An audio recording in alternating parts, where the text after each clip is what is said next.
Oh, vous savez, dans la vie, l'essentiel, c'est d'être bien dans son culte. Hein.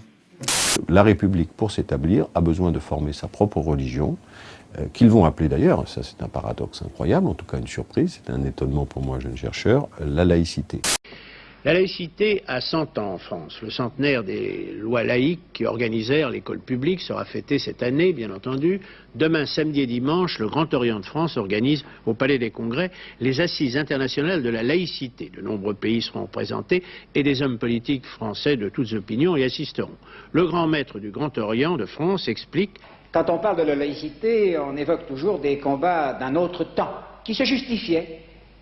Mais la laïcité, défense des droits de l'homme, la laïcité, obligation pour les hommes de donner à chaque petit homme les moyens d'être lui-même, de son accomplissement, la laïcité pose toujours problème et doit être défendue avec vigueur.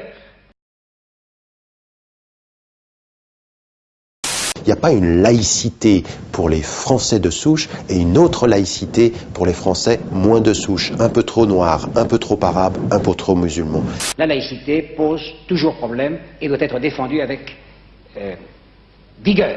La laïcité offre beaucoup plus d'amplitude. Elle permet effectivement, au nom de la séparation de l'Église et de l'État, à chacun de pouvoir vivre sa religion. Il faudrait qu'on se rende compte que les musulmans, ils n'auraient besoin que de cela. Donc pas de changement de loi. Application de la loi telle qu'elle le demande. Application de la loi telle qu'elle le demande. Application de la loi telle qu'elle le demande.